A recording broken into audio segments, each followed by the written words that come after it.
falar sobre Napoleão e o Congresso de Viena. Então, nós já falamos de vários assuntos, certo? Revolução Francesa e tudo mais. Aí vai aparecer a figura de Napoleão, e depois dessa figura de Napoleão vai aparecer o Congresso de Viena, certo? Napoleão foi uma grande personalidade da França e que influenciou a Europa toda, tá bom? Então, Napoleão, ele foi parte do consulado, certo? Porque de tantas revoluções assim, eles fizeram vários diretórios, que era tipo o Congresso. Aí, por fim, fizeram o consulado. E nesse consulado, 3 pessoas eram bem importantes, né? Os 3 cônsules. Napoleão Bonaparte era o principal. Então, quando Napoleão Bonaparte tomava essas decisões, era ele que tomava. E depois disso, nós vamos ver que a burguesia começa a ganhar força, espaço e poder, porque Napoleão fazia parte da burguesia. E então, cada vez mais ele estava com o poder nas mãos. E aí, em 1802, Napoleão estabeleceu o Consulado Uno e ele se tornou cônsul vitalício, certo? Em 1802. Daí, em 1804, ele fez um plebiscito que permitiu que ele se coroasse imperador, e assim foi feito. Então, ele foi coroado imperador e ele coroou a sua esposa Josefina como imperatriz, e tudo com a bênção do Papa Pio VII. Então aí começou, né? Porque ele era um homem muito assim militar, ele era muito militar, começou o processo de ocupação de outros territórios europeus. Aí a linha do tempo traz o seguinte: 1789, o início da Revolução Francesa, 1799, o golpe do 18 Brumário, 1804, a coroação de Napoleão, 1806, o bloqueio continental, 1807, a invasão da Espanha, 1808, a família real portuguesa vem para o Brasil, porque Napoleão vai invadir Portugal, 1812, ele faz a campanha na Rússia, 1814, ele abdica do trono e começa o Congresso de Viena. Em 1815, os 100 dias de Napoleão, que é a Batalha de Waterloo. Aí você parou, tem alguma pergunta desse assunto aí, ou você não copiou nada? Porque não deu para ver, não foi?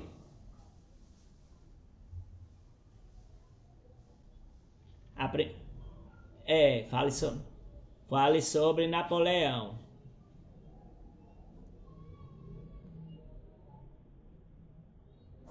Deixa eu ver aqui.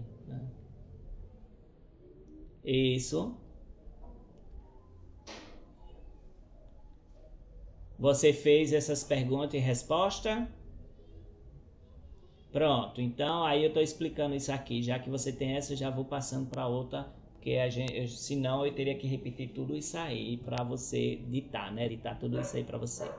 A consolidação dos valores liberais, né? Então Napoleão vai fazer a reforma educacional, ele vai querer uma escola universal e laica, sob a supervisão e controle do Estado, ou seja, a Igreja Católica, que vinha com o controle da educação, não vai ter, a Igreja também não vai ser a única exclusiva do Estado, certo? O Estado é laico, segundo Napoleão. Então ele pegou muito dos valores liberais da Revolução Francesa e transformou em leis, que daí deu o Código Civil ou Código Napoleônico.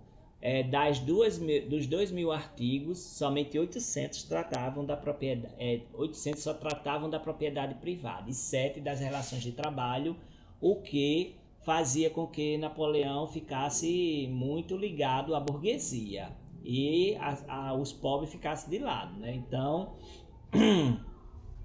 teve essa questão.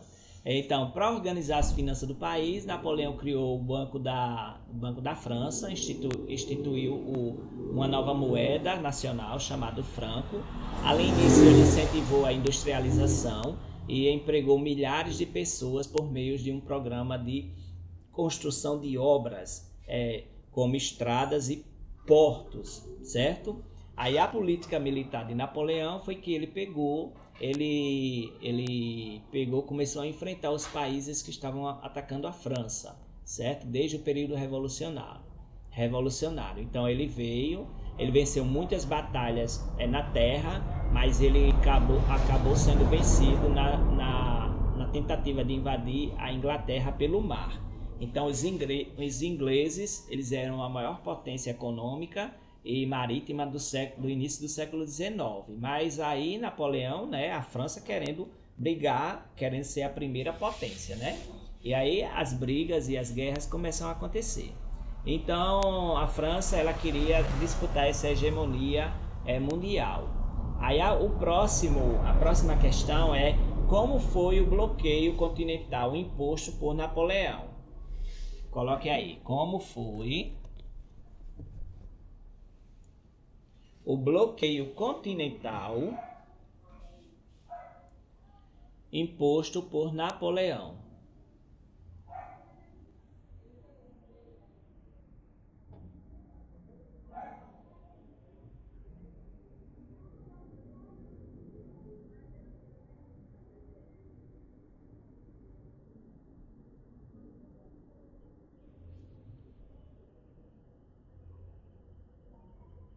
A resposta é: proibiu qualquer país europeu de realizar transações comerciais com o reino inglês. Vou repetir, viu? Eu disse tudinho, mas vou repetir.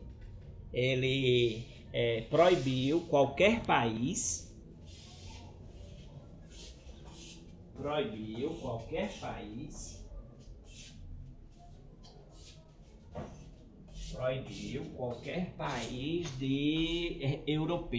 europeu de realizar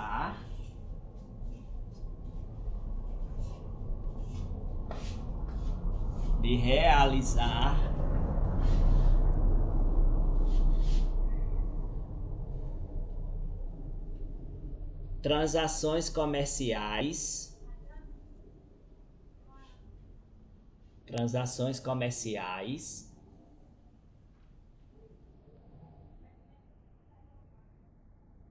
com o reino inglês.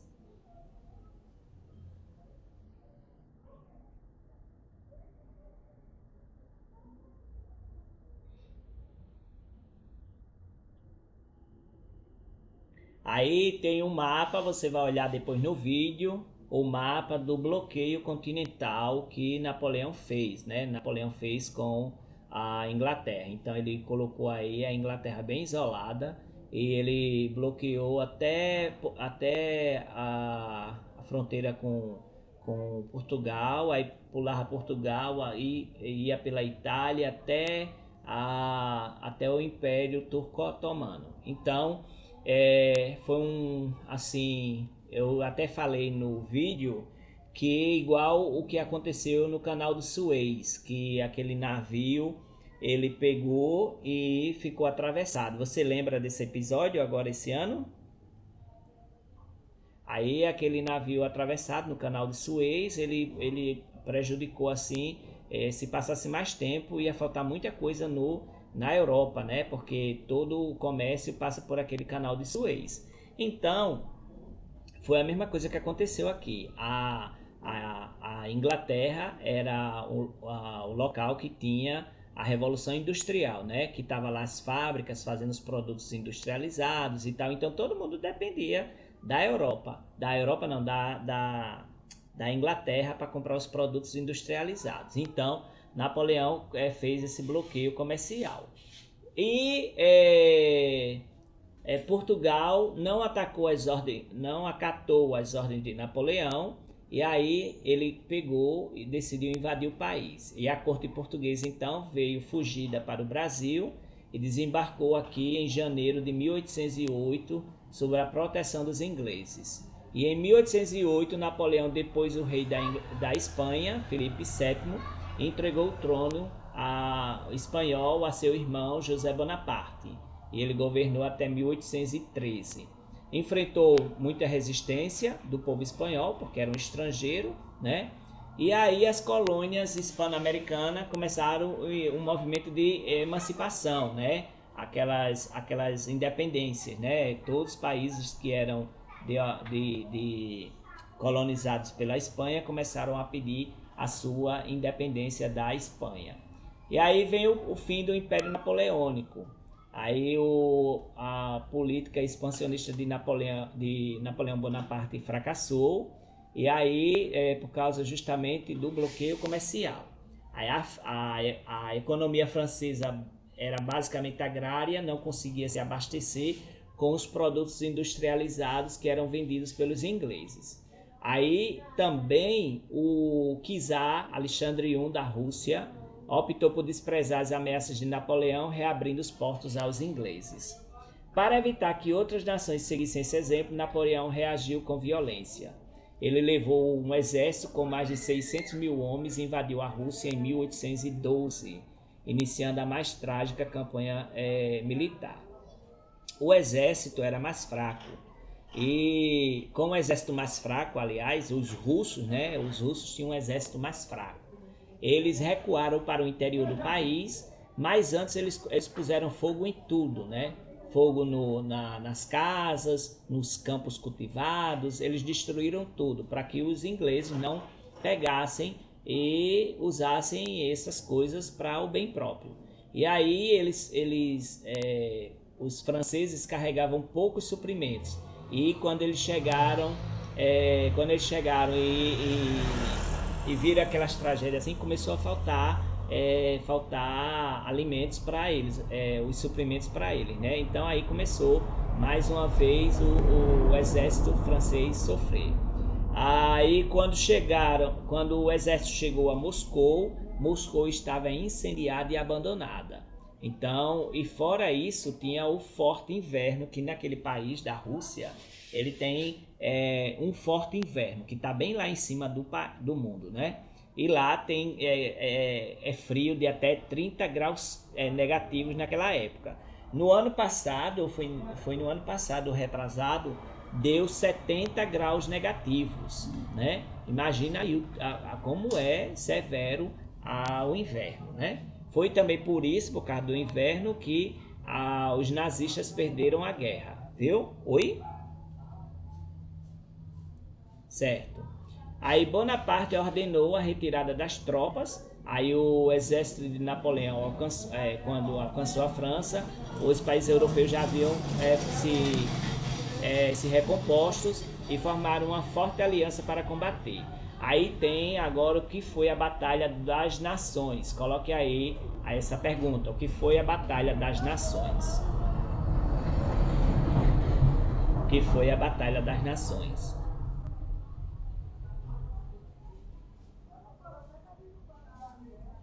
O que foi a Batalha das Nações? Em outubro de resposta. Em outubro de 1813,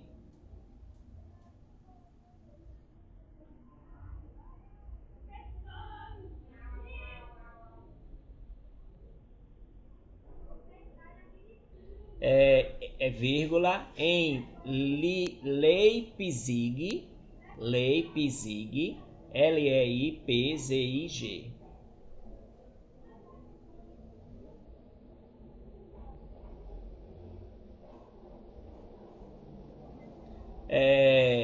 Aí você bota dentro de parênteses, cidade na atual Alemanha. Cidade na atual Alemanha.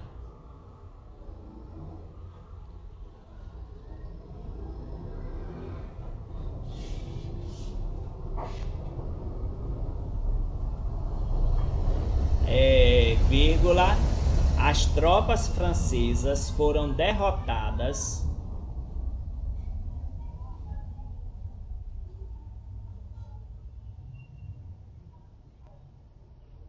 As tropas francesas foram derrotadas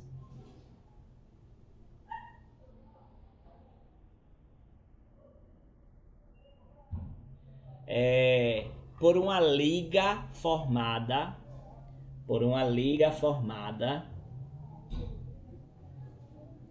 por uma liga formada. Tu disseste que tava fazendo maior barulho aí, mas barulho tá aqui em casa, Esther. Eu não escutei nada daí. Por uma liga formada pelos exércitos da Rússia, vírgula, pelos exércitos da Rússia, vírgula,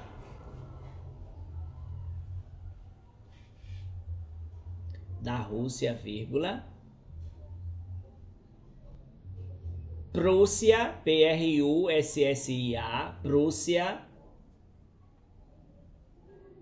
Prússia, vírgula, Áustria, Áustria e Inglaterra.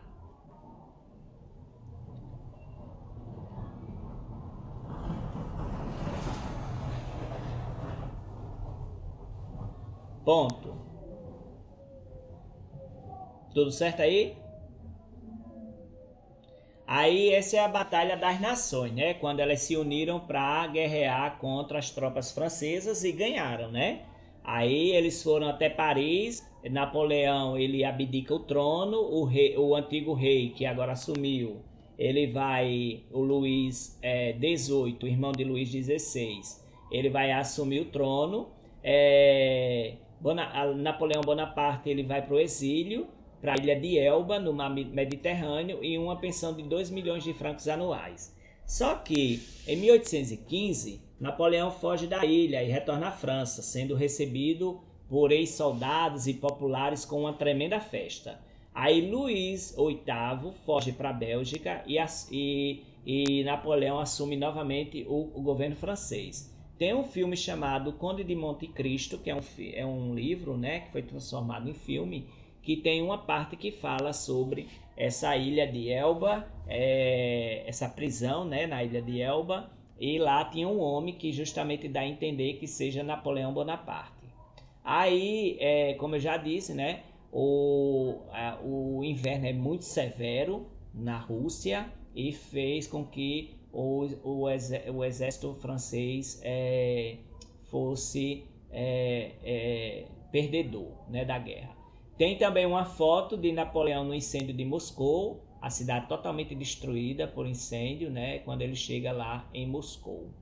Eu falei também sobre a música e a revolução, que o Mozart, que é o músico alemão, se eu não me engano é alemão ele, e Beethoven, certo? Eles vão estar em campos opostos, porque Mozart ele vai terminar morrendo pobre, né, esquecido, e Beethoven, que fazia parte da burguesia, vai viver se beneficiando dos concertos que ele cobrava, né? Ele é um dos primeiros músicos autônomos que, para a pessoa ver um concerto dele, tinha que pagar. Então aí no vídeo também tem essa parte. No vídeo tem uma ópera, né, na cidade de Paris, que tinha grandes galerias, né, uns 3, 4 andares, tinha o pátio central e toda a burguesia se reunia para escutar ou o concerto ou a ópera. Também está no vídeo aqui eu mostrando. Estou mostrando também sobre Mozart, né, todo ajeitadinho, todo burguês, enquanto que Beethoven está todo descabelado, certo? Todo assim, bem popular, né? Porque a gente sabe muito bem como é a situação. A próxima pergunta é: fale sobre a Batalha de Waterloo. Waterloo é W-A-T-E-R-L-O-O. Fale sobre a Batalha de Waterloo. Você está entendendo tudinho até agora? Pronto. Se tiver dúvida, você diga, viu, Esther?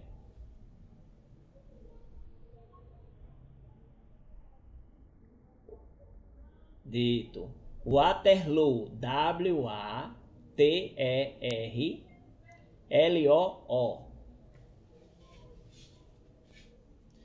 Aí a resposta: uma ofensiva contra os territórios das nações adversárias. Uma ofensiva contra os territórios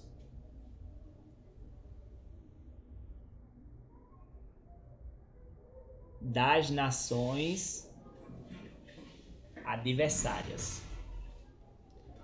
João tá faltando uma aula explicar para ele, né? Qual é a aula? É história ou inglês? Eu acho que é inglês de hoje, né? Porque enquanto você tava ali com enquanto ou é você, meu Deus, agora eu não sei. Mas é João, que eu lembro que Ravena perguntou, cadê João, professor? É inglês mesmo, inglês é. Das nações adversárias. Das nações adversárias. Ok? Aí, vamos lá. Lá, aí tem agora. Então, olha, essa batalha, os 100 dias e o exílio definitivo de Napoleão. Então ele foi, né, e tal. Ele ele ele saiu, né, da ele saiu assim do campo, se tornou um soldado, se tornou um cônsul, depois se tornou imperador, depois se tornou uma pessoa da guerra, né? E depois ele foi exilado lá na ilha e e depois foi exilado novamente, né? Então as guerras napoleônicas provocaram a morte de cerca de 3 milhões de franceses. Para reorganizar o exército, Napoleão teve de recrutar soldados muito jovens, alguns com menos de 15 anos, como João, né? Tu tem 10 anos, João? Tem 11, pronto. Aí ele começou a recrutar jovens muito jovens, né? Menores de 15 anos, como fizeram os nazistas também quando você for estudar isso no nono ano. Aí, essa ofensiva, né, ele foi, mas foi enfraquecido e ele foi derrotado na Batalha de Waterloo, que era uma cidade da Bélgica. Isso em 18 de junho de 1815. Então terminava ali o último governo que durou apenas 100 dias. Aí por isso que é os 100 dias de Napoleão e o exílio definitivo de Napoleão. Ele terminava seu governo, que durou 100 dias, exilado novamente, agora dessa vez na ilha de Santa Helena, no meio do Atlântico Sul, muito distante, cerca de 1.900 quilômetros da costa da África. E lá ele morreu em 1821. Né? Agora vem o Congresso de Viena, para a gente falar sobre ele. Então você bota aí, fale sobre o Congresso de Viena.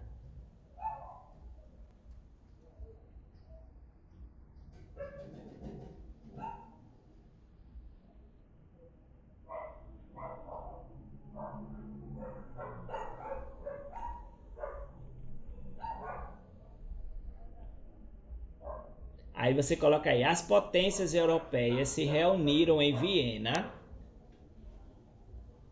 As potências europeias se reuniram em Viena.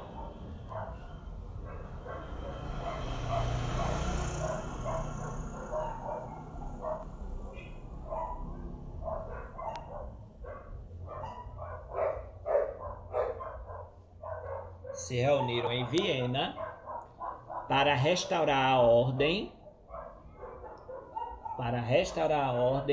no continente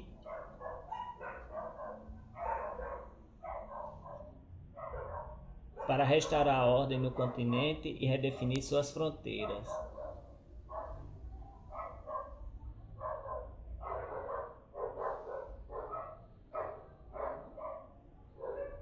A ordem no continente e redefinir suas fronteiras.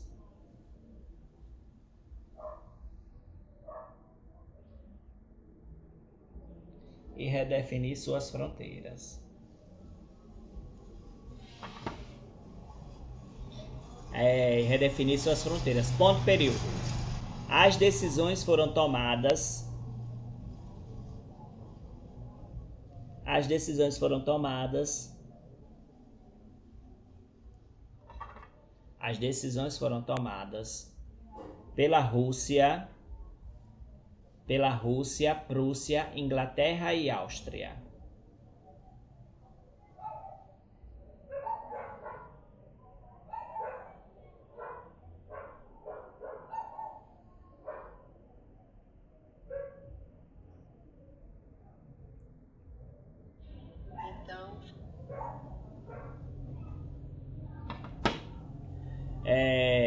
Rússia, Prússia, Inglaterra e Áustria. Ponto.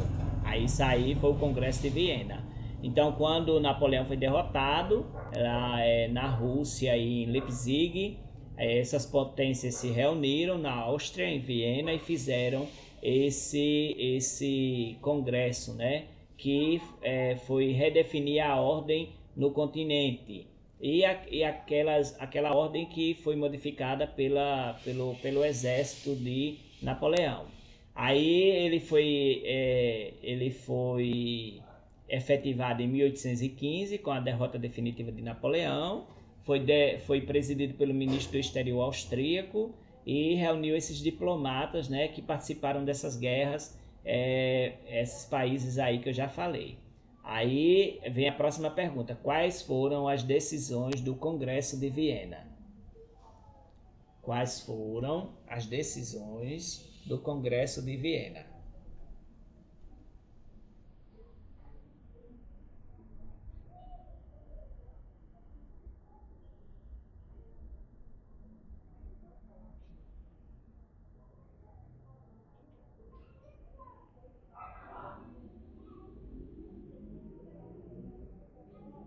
Aí a resposta é: destacam-se o princípio da legitimidade, destacam-se o princípio da legitimidade.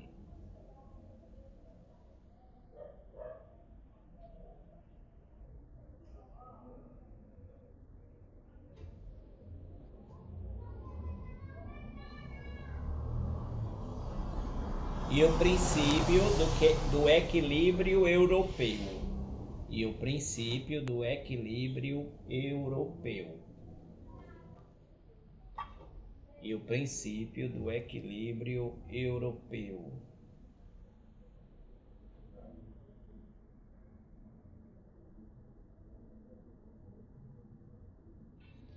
Aí, ponto. Aí eu vou falar um pouquinho deles. Aí, entre as decisões do Congresso de Viena, estão esses dois princípios, né? E seriam considerados legítimos os governos e as fronteiras anteriores à a Revolução Francesa.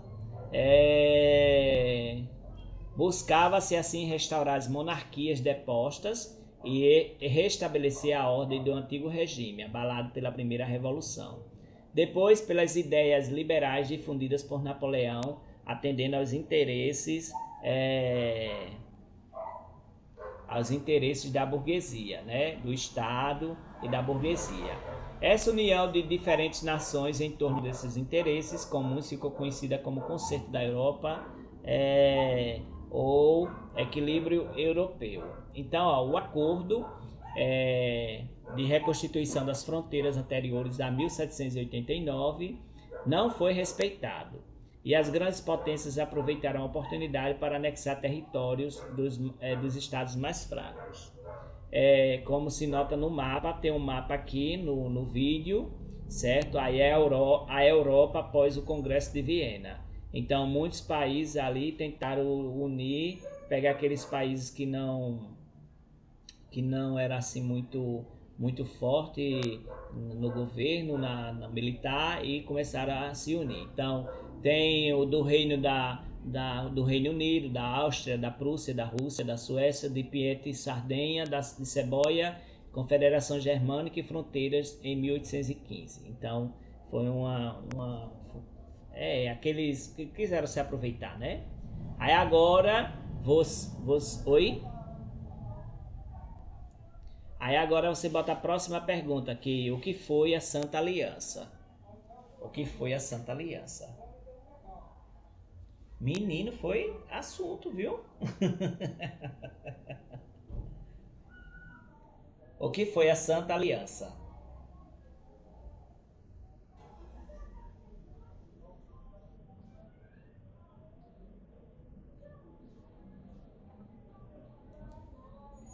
Coligação militar, coligação militar interessada, coligação militar interessada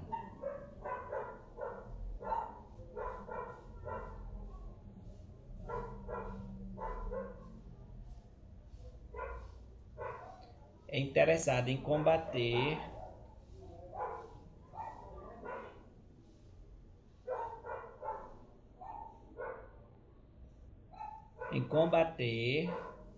as transformações revolucionárias.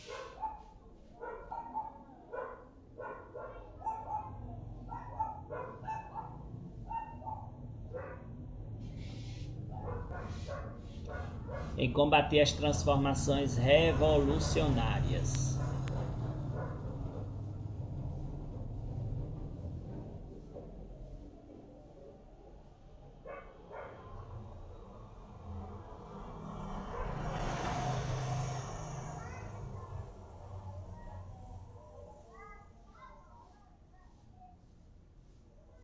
Aí, ponto.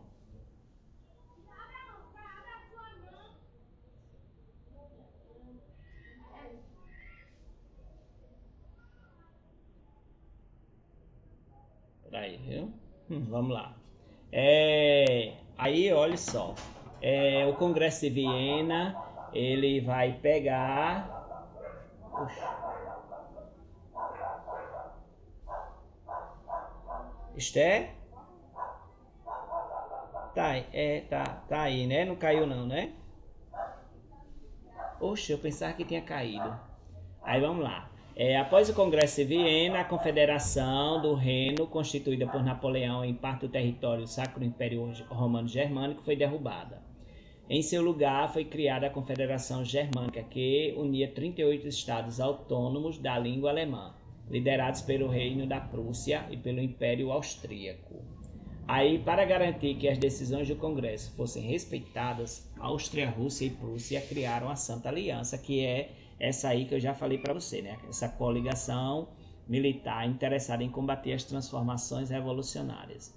Aí, se instalou-se na Europa um clima reacionário, com perseguições de toda a ordem, fechamento de escolas e de jornais, prisões de liberais e restabelecimento da Inquisição em alguns países. Né? A Inquisição é aquele movimento religioso para punir crimes contra a Igreja Católica, né? A fé católica.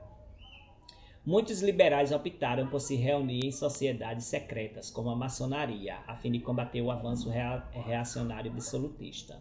A Santa Aliança também buscou recuperar o domínio colonial europeu sobre as nações independentes da América, mas ela enfrentou a oposição dos Estados Unidos, que em 1823 estabeleceu a doutrina Monroe, com o lema América para os Americanos, e assim ameaçavam declarar guerra à Santa Aliança caso seus membros interviessem nos países latino-americanos. Ou seja, os Estados Unidos foi contra essa história de querer não reconhecer aqueles países independentes da América. A Inglaterra também discordou dos objetivos da Santa Aliança, e o país da Revolução Industrial tinha interesse em evitar qualquer tipo de restrição ao mercado e por isso apoiou as nações independentes da América contra a aliança reacionária.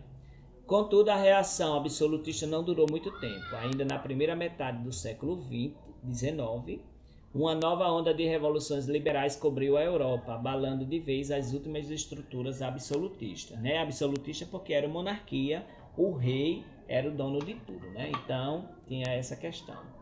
Então, a partir de então, um forte nacionalismo surgiu nos países que haviam sofrido perdas territoriais depois do Congresso de Viena. Aí agora tem um resumo. Lembra que a gente faz sempre um resumo depois em cada capítulo? Aí pronto. Aí você quer dar o tempinho para eu fazer o de João e depois vir fazer o seu, ou você já quer fazer direto? Fazer direto. Certo, tá bom. Tá bom, então vai, eu vou aqui. Chega, João. História.